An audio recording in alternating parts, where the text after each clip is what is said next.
Good morning friends. कल मैंने आपको बोला था कि आप लोग मैंने आपके ग्रुप में जो दे रखा है आपको सिलेबस वो आप लोग देख लीजिएगा। आज जो है हम लोग इसी चैप्टर को कंटिन्यू करेंगे, ज्योग्राफी का chapter number 7 life lines of national economy. ठीक है, इसमें हमने रोडवेज, रेलवेज, वाटरवेज के बारे में पढ़ा। ये तीनों जो है किस तरीके से हमारे इकोनॉमी को जो है और आगे बढ़ाते हैं उसके बारे में हमने कल पढ़ा था। इसमें जितने भी पोर्ट्स हैं उनके बारे में कल आपको बताया था, उसमें आपको मैप में लोकेट करने के लिए आता है। नेक्स्ट अभी हम एक और मैप आएगा जिसमें आपके सी पोर्ट्स और एयरपोर्ट्स जो हैं वो भी आपको लोकेट करने के लिए आते हैं, इम्पॉर्टेंट, वो भी हम मैप देखेंगे। आज हम स्टार्ट करते हैं एयरवेज से। ठीक है, एयरवेज आपके लिए फास्टेस्ट मीन्स ऑफ ट्रांसपोर्टेशन है आपका।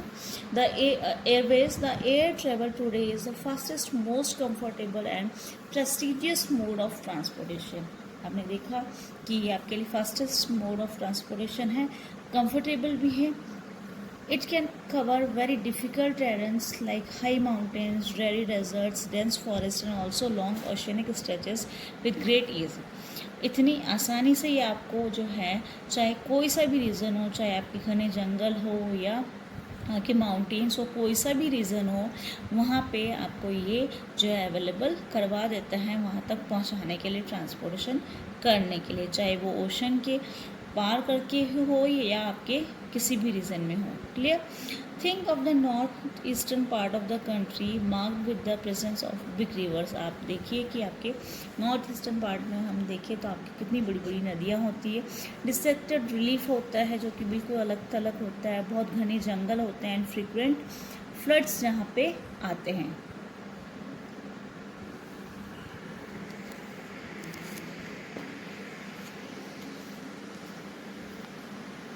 और international frontiers etc. in the absence of air transport, air travel has made access easier। यहाँ पे जो है अगर एयर ट्रांसपोर्टेशन नहीं हो तो ये सब पॉसिबल नहीं हो पाता है, इसलिए एयर जो ट्रांसपोर्टेशन है वो आपके लिए इजी हो गया यहाँ तक सब चीज़ें पहुँचाने के लिए।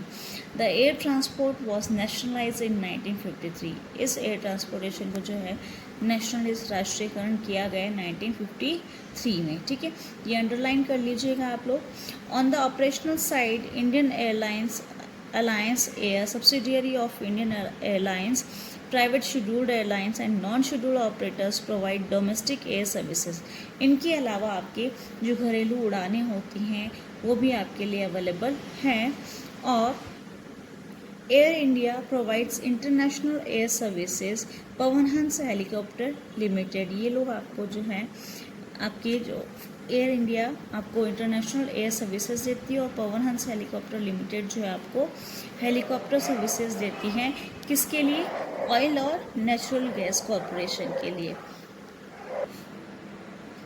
ये पवन हंस जो हेलीकॉप्टर सर्विसेज आपको प्रोवाइड कराते हैं, नेचुरल गैस कॉरपोरेशन को भी, ऑयल और नेचुरल गैस जो कॉरपोरेशन है जो कि आपके ऑफशोर ऑपरेशंस होते हैं तटीय इलाकों में, वहाँ पे to inaccessible areas and difficult terrains like the north eastern states and the interior parts of Jammu and Kashmir, Himachal Pradesh and Uttarakhand. ये ऐसे एरियाज़ हैं नॉर्थ ईस्टर्न स्टेट्स और इन जगहों पे जो है JNK, जम्मू एंड कश्मीर और हिमाचल प्रदेश, उत्तराखंड, जहाँ पे बहुत डिफ़िकल्टी होती है यहाँ तक पहुँचाने के लिए इन एरियाज़ में, इसलिए ये आपके लिए जो है आपको ये सारा अपना हेल्प देता है। Indian airlines operations also extend to the neighboring countries of South and Southeast Asia and the Middle East। हमारी इंडियन एयरलाइंस जो है वो आपके इन जो पड़ोसी देशों को जो है साउथ ईस्ट एशिया और मिडिल ईस्ट को भी इसका अपना योगदान देता है अलग अलग ऑपरेशंस के थ्रू। एयर ट्रेवल जो होती है आपके is not with in the reach of the common people. आपको पता है ये महंगा भी होता है, इसलिए हर एक कॉमन जो आदमी होते हैं, जनरल पीपल होते हैं, वो इसमें ट्रैवल नहीं कर पाते। It is only in the north eastern states that special provisions are made to extend the services to the common people. ये आपके नॉर्थ ईस्टर्न स्टेट्स में ही स्पेशल प्रोविजंस है जहाँ पे जो ऑर्डिनरी लोग होते हैं वो इसमें, ये उन लोगों के लिए स्पेशल सर्विसेज होती हैं वहाँ पे लिए और वहाँ के लोगों के लिए अवेलेबल। नेक्स्ट आपके ये पोर्ट्स का और इंटरनेशनल एयरपोर्ट्स का, मेजर जो पोर्ट्स हैं आपके और इंटरनेशनल एयरपोर्ट्स है उसके बारे में आपको ये मैप दिया गया। एग्ज़ाम में आपके इम्पॉर्टेंट है ये सारे, ठीक है। जैसे तूतीकोरिन आपके पूछ जाता है, और न्यू मैंगलोर, फिर मारमागांव, जैसे कि कल भी बात हुई थी आपके सी पोर्ट्स की, तो गोवा, क्लियर, और न्यू मैंगलोर कर्नाटका। तो ये सब चीज़ें आपको एग्ज़ाम में पूछी जाती है। आपको तूतीकोरिन जो मार्क करने के लिए आता है, या आपके इधर कोलकाता में हम देखें तो हल्दिया मार्क करने के लिए आता है, और कांडला जो आपके गुजरात में है वो भी मार्क करने के लिए आता है। और एयरपोर्ट्स में देखें तो मुंबई का जैसे छत्रपति शिवाजी जवाहरलाल नेहरू जो पोर्ट है, सी पोर्ट, ये सब आपको एग्ज़ाम में मार्क करने के लिए आ सकते हैं। तो इस तरीके से आप जो है इनको नंबर वाइज लर्न कर लीजिए, ताकि आपको स्टेट का नाम भी आप लर्न करते रहेंगे कि कहाँ पे है, गुजरात में है या कर्नाटका में है या महाराष्ट्र में। तो आप लोग स्टेट्स के अकॉर्डिंग जो है इनको लोकेट करना सीखिए कि आपको यहाँ से चलना है लेफ्ट हैंड साइड से, और इस तरफ कौन से हैं, तो आपको दोनों तरफ से आपको लर्न हो जाएंगे इजीली। और स्टेट आप एम्प्टी मैप लीजिए, खाली मैप लीजिए, और उसमें इनको लोकेट करिए ताकि आपको इजीली लर्न हो जाएगा। एग्ज़ाम में अगर आपके इसमें से मेजर पोर्ट्स कोई सा भी पूछ ले तो आपको फटाफट से लर्न हो जाएगा। अगर एयरपोर्ट्स का पूछ जाता है तो भी आपको ये लर्न हो जाएगा, क्योंकि आप इसमें से देख के एज इट इज़ ही देख करके लर्न करोगे तो इतना जल्दी लर्न नहीं होगा, बजाय कि आप खाली मैप लो, उसमें इन सब चीज़ों को मार्क करिए, उसके बाद आपको जल्दी से ये लर्न हो जाएगा। तो ये हैं आपके जो इम्पोर्टेंट सी पोर्ट्स और एयरपोर्ट्स, जो कि आपके एग्ज़ाम में क्वेश्चंस पूछे जाते हैं। नेक्स्ट है आपके, हमने चारों पढ़ लिए, और इसके अलावा आपके जो कम्युनिकेशन होता है उसके बारे में हम पढ़ेंगे। आप देखेंगे कि आपके ever since humans appear on the earth they have use different means of communication. हम शुरू से ही देख रहे हैं, जब से अर्थ पे ह्यूमंस का अपीयरेंस हुआ है तब से देख रहे हैं कि अलग अलग मीन्स जो है आपके कम्युनिकेट करने के लिए आप यूटिलाइज करते हैं। But the pace of change has been rapid in modern times. आपका जो तरीका है वो उसमें चेंज हो चुका है मॉडर्न टाइम्स में। Long distance communication is far easier without physical movement of the communicator और रिसीवर। जो आपके कम्युनिकेटर और रिसीवर दोनों के फिज़िकल जो मूवमेंट है उसके बिना भी आपके इतनी दूरी से जो फास्टेस्ट आपके इजी हो गया है आपके कि आपको ये कम्युनिकेशन हो जाए। Personal communication and mass communication including TV, radio, press, films etcetera are the major means of communication in the country. ये आपके टीवी, रेडियो, ये सब जो हैं आपके पर्सनल, और जो मास कम्युनिकेशन में टीवी, रेडियो वगैरह जो है वो आपके लिए मेजर मीन्स ऑफ कम्युनिकेशन है आपके कंट्री में। द इंडियन पोस्टल नेटवर्क जो है वो भी आपका लार्जेस्ट नेटवर्क है वर्ल्ड में। It handles parcels as well as personal written communication. जो पर्सनल रिटन कम्युनिकेशन होता है उसके अलावा आपके पार्सल्स वगैरह भी भेजते हैं। Cards and envelopes are considered first class. अब हम इसमें पढ़ेंगे कि कैसे ये पोस्टल नेटवर्क जो है उसमें कैसे फर्स्ट, सेकंड, थर्ड ये क्लास वाइज इनको कैटेगराइज करके भेजते हैं। तो फर्स्ट क्लास में अगर हम देखें, फर्स्ट क्लास मेल में, तो उसमें आपके air lifted between station covering both land and air. इसमें आपके एयर और लैंड दोनों से ही होता है स्टेशन से। सेकंड क्लास मेल इंक्लूड्स जिसमें बुक पैकेट्स होते हैं, रजिस्टर्ड न्यूज़पेपर्स या पीरियोडिकल्स होते हैं। They are carried by surface mail covering land and water transport. ये दोनों के थ्रू होता है। To facilitate quick delivery of mails in large towns and cities 6 mail channels have been introduced recently। अभी recently जो है 6 आपके चैनल्स जो इंट्रोड्यूस किए गए ताकि आपकी जो मेल्स है बड़े बड़े टाउन्स और सिटीज़ में जल्दी से पहुंचाए जा सकते हैं। वो आपके कहलाते हैं जैसे Rajdhani channel, metro channel, green channel, business channel, bulk mail channel and periodical channel. तो ये मेजर 6 चैनल्स हैं जिसके द्वारा जो है आपके जल्दी से डिलीवरी हो जाए। ये था आपके कम्युनिकेशन किस तरीके से अलग अलग रूप में है।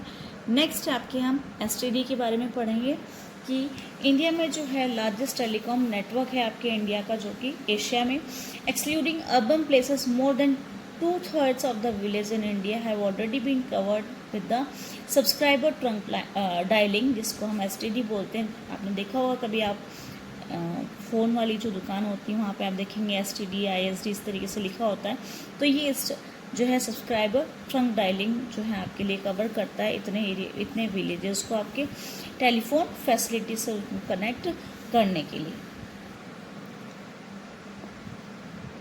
गवर्नमेंट ने जो है इस फ्लो को इन ऑर्डर टू स्ट्रेंथन, यानी आपके जो ये फ्लो है इन्फॉर्मेशन का, वो ग्रास रूट पे, ग्राउंड लेवल पे जो है इसको बढ़ाने के लिए, हाई लेवल करने के लिए गवर्नमेंट ने जो स्पेशल प्रोविजंस बनाए हैं, जिसमें आपकी 24 आवर्स एसटीडी जो फैसिलिटी है वो हर एक विलेज में पहुंचाने के लिए गवर्नमेंट अपने एफर्ट्स कर रही है।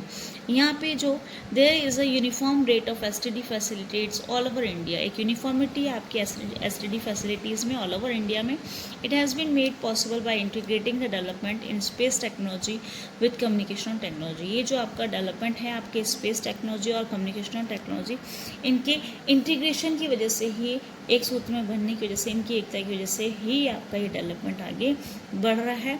और ये पॉसिबल हो पाया है इसी की वजह से, जो आपकी स्पेस टेक्नोलॉजी और कम्युनिकेशन टेक्नोलॉजी है उसके द्वारा।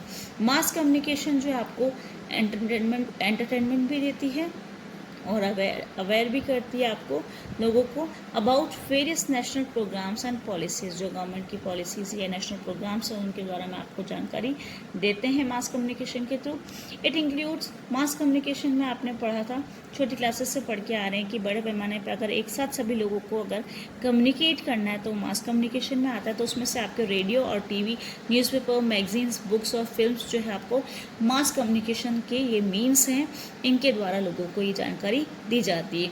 ऑल इंडिया रेडियो, जिसको आप आकाशवाणी भी कहते हैं, वो ब्रॉडकास्ट करती है, प्रसारण करती है बहुत सारे प्रोग्राम्स नेशनल, रीजनल और लोकल लेवल पे, ठीक है, और लोकल लैंग्वेज में for various categories of people, क्योंकि आपको पता है आपके जो है अलग अलग जो लोग रहते हैं, अलग अलग भाषाएं बोलते हैं, उसके अकॉर्डिंग वो अलग अलग लैंग्वेज में जो है आपके ऑल इंडिया रेडियो ये सब चीज़ें पहुंचाता है। Spread over different parts of the country, इतने सारे लोग हैं जो कि अलग अलग भागों में आपके रहते हैं। दूरदर्शन जो है वो भी आपके नेशनल टीवी चैनल है आपके इंडिया का, is one of the largest terrestrial networks in the world. ये आपके, अगर हम देखें भूमिगत रूप में तो टेरेस्ट्रियल एरियाज़ में नेटवर्क के रूप में देखें तो लार्जेस्ट जो है आपका नेटवर्क है इंडिया का। ये ब्रॉडकास्ट करता है आपके बहुत सारे प्रोग्राम, एंटरटेनमेंट से रिलेटेड, एजुकेशन से रिलेटेड या स्पोर्ट्स से रिलेटेड, जो भी आपके अलग अलग एज ग्रुप के लोग हैं।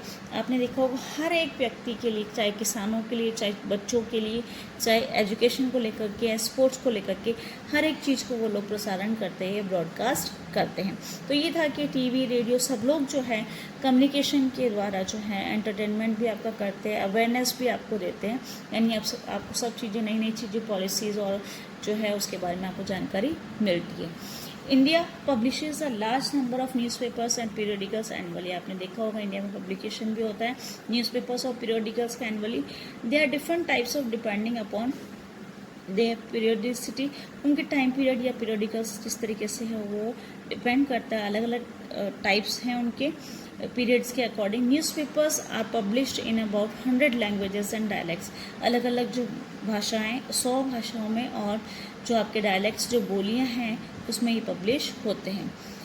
नेक्स्ट है आपके, did you know that the largest number of newspapers publish in the country are in Hindi. आपने देखा होगा हिंदी में ज़्यादा पब्लिश होते हैं, followed by English and Urdu के बाद में, ठीक है, उससे पहले जो है आपके हिंदी में होते, उसके बाद ये इंग्लिश और Urdu. India is the largest producer of feature films in the world. आपने देखा होगा पिक्चर्स जो हैं आपके भी, वो भी लार्जेस्ट प्रोड्यूसर हैं हम लोग वर्ल्ड में। यहाँ पे बहुत सारे प्रोड्यूस होते हैं, short films, video feature films होते हैं, वीडियो शॉर्ट फिल्म्स भी होती है। Central board of film certification is the authority of certify both Indian और फॉरेन फिल्म्स जो बनती है उनको ऑथराइज जो है वो central board of film certification के द्वारा ऑथराइज होनी होती है, वो सर्टिफाई करती है आपकी इंडियन और फॉरेन फिल्म्स को। नेक्स्ट आपके आता है इंटरनेशनल ट्रेड, जो आपका हम एक्सचेंज करते हैं गुड्स, उसकी बात हो रही है। तो the exchange of goods among people, states and countries is refer to as trade. जो आप एक्सचेंज करते हैं आपस में दूसरी कंट्रीज़ के साथ, वो इंटरनेशनल ट्रेड कहलाता है। The market is the place where such exchange take place. आपने देखा होगा जो आप आदान प्रदान करते हैं, एक चीज़ को दूसरे को देते हैं, लेते हैं, तो आपके मार्केट में होता है। Trade between two countries is called international trade. अगर आप दो देशों के बीच में अगर ट्रेड हो रहा है, व्यापार हो रहा है, तो वो इंटरनेशनल ट्रेड कहलाता है, ठीक है। इट्स में take place through C, air और लैंड रूट्स, और ये किसी भी माध्यम से हो सकता है, किसी भी मीन्स से हो सकता है, चाहे एयरवेज, सी से या लैंड रूट से. While local trade is carried in cities, towns and villages, state levels trade is carried between 2 or more states. अगर स्टेट लेवल पर देखें तो 1 से 2 से ज़्यादा जो है आपके स्टेट्स के बीच में होता है. Advancement of international trade of a country is an index to its economic prosperity. आपने देखा होगा जो आपका इकोनॉमिक प्रॉस्पेरिटी होती है उसका इंडेक्स आपके इंटरनेशनल ट्रेड कितना हो रहा है उसके द्वारा आप पता कर सकते हैं. It is therefore considered the economic barometer of a country. इससे आप नाप सकते हैं, इसलिए आपका इकोनॉमिक बैरोमीटर कहलाता है आपके देश का. जब आपके ये वैल्यूज आती है, if the value of imports exceeds the value of exports it is termed as unfavourable balance. इससे उल्टा अगर ऐसी कंडीशन होती है तो आप एक्सपोर्ट और इंपोर्ट को अगर बैलेंस करके चलेंगे, ये ना हो कि आपका एक्सपोर्ट और इंपोर्ट में बैलेंस नहीं है तो आपकी ये व्यापार जो है उसमें बैलेंस नहीं बनेगा और आपके लिए फेवरेबल कंडीशन नहीं होगी आपके देश के लिए. नेक्स्ट आपको ये जोग्राफिकल रीजंस जो है उसमें आपके रिलेशंस जो होते हैं, ट्रेड रिलेशंस, आपके मेजर ट्रेडिंग ब्लॉक्स और आपके जोग्राफिकल रीजंस जो हैं आपके वो अच्छे हैं. इंडिया के पास बहुत सारे among commodities in export of share of agriculture and allied products ये आपके 9.9%, ओर्स और मिनरल्स का 4.0, जेम्स एंड ज्वेलरी 14.7%. ये आपके अलग अलग प्रोडक्ट्स के बारे में देखा कितना कितना हम लोग करते हैं. नेक्स्ट कमोडिटीज़ और आपको दे रखी जैसे पेट्रोलियम प्रोडक्ट्स, पर्ल्स, और इनका परसेंटेज आपको दे रखा है कि हम कितनी मात्रा में जो है उसका व्यापार करते हैं. इस ग्रुप में जो है आपके बहुत सारे फर्टिलाइजर, सीरियल्स, सबका ये परसेंटेज आपको ब्रैकेट्स में दे रखा है. एडिबल ऑयल्स, न्यूज़ प्रिंट और आपके बोर्ड, ये पेपर बोर्ड मैन्युफैक्चर, ये आपका जो जितने भी परसेंटेज दिए गए हैं वो 2010 और 11 का दे रखा है. International trade has undergone a sea change in the last 15 years. Exchange of commodities and goods have been superseded by the exchange of information and knowledge. India has emerged as a software giant at the international level and it is earning large foreign exchange through the export of information and technology. हम लोग जो है exchange कर रहे हैं इन commodities को, जितनी भी हमारे पास वो और बढ़ता जा रहा है. ये आपके इन्फॉर्मेशन और नॉलेज के द्वारा ही है. ये आपके सॉफ्टवेयर जाइंट आपके जो है इंडिया बहुत बड़ी मात्रा में जो है वो बढ़ रहा है आगे. वो केवल इंटरनेशनल लेवल में तभी अर्न करेगा जब अर्न कर रहा है वो आपके फॉरेन एक्सचेंज, वो भी किसके द्वारा, क्योंकि आपके और एक्सपोर्ट हो रही है आपकी इंफॉर्मेशन टेक्नोलॉजी. तो ये आईटी सेक्टर जो है आपके लिए ये सब चीज़ें पॉसिबल करता है जिससे आप जो है सारी चीज़ें जो है मेंटेन करके चलते हैं. नेक्स्ट आपके है tourism as a trade.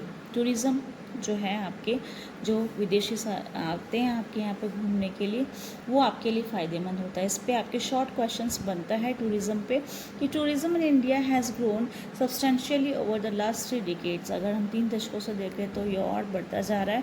Foreign tourist arrivals in the country witnessed an increase of 11.8% during the year. ये आपके 2010 का रेशियो दे रखा है, 2009 का दे रखा है. तो इतने जो है करोड़ जो है आपके फॉरेन एक्सचेंज होता है 2010 का ये आपको दे रखा है. 5.78 मिलियन फॉरेन टूरिस्ट जो है आपके इंडिया में 2010 में आए थे. More than 15 million people are directly engage in the tourism industry. ये जो टूरिज़्म इंडस्ट्री है उसमें इससे भी ज़्यादा लोग जो है इसमें इंक्लूड हैं, एंगेज है. ये टूरिज़्म जो है उससे आपका जो है यहाँ पे लोग आते हैं तो उसके लिए आपके नेशनल इकोनॉमी में जो है वो फ़ायदा होता है. क्या बेनिफिट्स होते हैं आपके टूरिज़्म जो है आपको नेशनल इंटीग्रेशन देता है. तो ये पॉइंट्स में आपको एग्जाम में लिखने के लिए आता है. ये आपको सपोर्ट करता है लोकल हैंडीक्राफ्ट्स के टूरिस्ट जब आते हैं तो आपके जितने भी लोकल हैंडीक्राफ्ट्स वाले लोग होते हैं वो जो भी प्रोडक्ट बनाते हैं उनके लिए भी अच्छा है. एंड कल्चरल परस्यूट्स के लिए, आपकी संस्कृति के लिए भी. It also helps in the development of international understanding about our culture and heritage. आपकी जो सभ्यता संस्कृति है उसको समझने के लिए जो है आपका डेवलपमेंट और ज़्यादा होता है. इसके लिए foreign tourist visit in India for heritage tourism, eco tourism, adventure tourism, cultural tourism, medical tourism and business tourism. ये सब अलग अलग जो है टाइप्स हैं इसके टूरिज्म के, जिसके द्वारा वो लोग यहाँ पे टूरिस्ट जो है आपके फॉरेन टूरिस्ट आपके विजिट करते हैं आपके इंडिया में. इसमें आपके जो टूरिज़्म है उसमें बहुत बड़ा पोटेंशियल है. आपके डेवलपमेंट जो होता है टूरिज़्म का in all parts of the country, सभी जगहों पे है. एफर्ट्स जो है वो इसके लिए होने चाहिए